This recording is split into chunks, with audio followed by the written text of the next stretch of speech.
আমিন আলাইহিস সালাম তাফসীরে মাআরিফুল কুরআনের মধ্যে মুফতি শফি রাহমাতুল্লাহ আলাইহি বলেন জিবরিল আমিন আলাইহিস সালাম তাফসীরে নাফিসের বিবি হাজা আলাইহিস সালাম জিবরিল আমিন আলাইহিস সালাম তাফসীরে মারিদে বসাদিরা বসাদার লগে লগে পানি প্রবাহিত হইল পানি উঠান হইল পানি চতুর্দিকে বাইরে থেকে ওই মুহূর্তে হযরত আদম আলাইহিস সালাম তাফসীরে পানি বাংলা আপেলা জম জম জম সুবহানাল্লাহ সুবহানাল্লাহ তো দামি পানি দুনিয়ার মধ্যে বিশ্বের মধ্যে পুরা বিশ্বের মধ্যে যত বৈজ্ঞানিক যত দার্শনিক কথা আছেন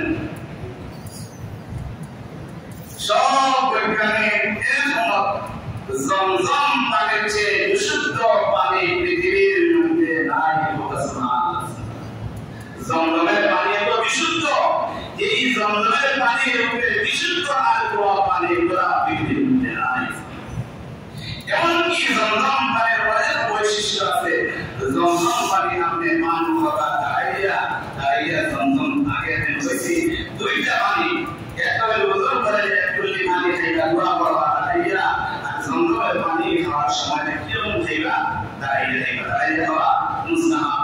আর দুয়া এই দোয়া করবা, এই দোয়া আল্লাহ কবুল করে। জমজমের পানির বৈশিষ্ট্য, জমজমের পানির বৈশিষ্ট্য আমার একদিন এবং বিশ্বাস করে এইভাবে তাহলে আপনি এই দোয়া করবা, সেই দোয়া অবশ্যই আল্লাহ রাব্বুল আলামিন কবুল করবেন। এলা মুহাম্মদ আলাইহিস সালাম ইব্রাহিম খলিল আলাইহিস সালাম তফসীর সূরা বাচ্চা এবং বিবি হাজরা আলাইহিস সালামের এমন একটা জায়গার মধ্যে রাখিয়েছেন যে জায়গার মধ্যে খেল উঠাই মাশাআল্লাহ ইব্রাহিম খলিল আলাইহিস সালামের আল্লাহ বলে আর বিবি হাজরা আলাইহিস সালামের রাসূলুল্লাহ আল্লাহ বলে আল্লাহ রাব্বুল আলামিন পানির ব্যবস্থা করে দেয়া। তাফসীরে মাআরিফুল কুরআনের মধ্যে কয় ইব্রাহিম খলিল আলাইহিস সালাম অনেক দূরে গিয়েছিলেন এবং বিবি হাজরা এবং ইসমাঈল আলাইহিস সালাম কলিজার টুকরা ইসমাঈল আর কোন ছেলে এখন পর্যন্ত কোন সন্তান নাই।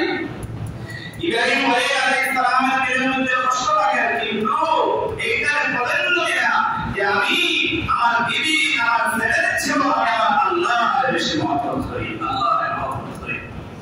এই সময় দিলের মধ্যে ভাইরা আমার বিবি হাজরা এবং আমার ছেলে ইসমাঈল কি করতেছেন কোন আবদাসন যদি আমি দেখতাম, সাথে সাথে ইব্রাহিম আলাইহিস সালামের সামনে থেকে আল্লাহ রাব্বুল আলামিন সব পাহাড় পর্বত যে কিছু আছে সব বাড়িয়ে দিলা। ইব্রাহিম আলাইহিস সালামের দরিতে গেলা, ইসমাঈল আলাইহিস সালাম এবং বিবি হাজরা আলাইহিস সালামের বাড়ির ব্যবস্থা হয়ে গেছে।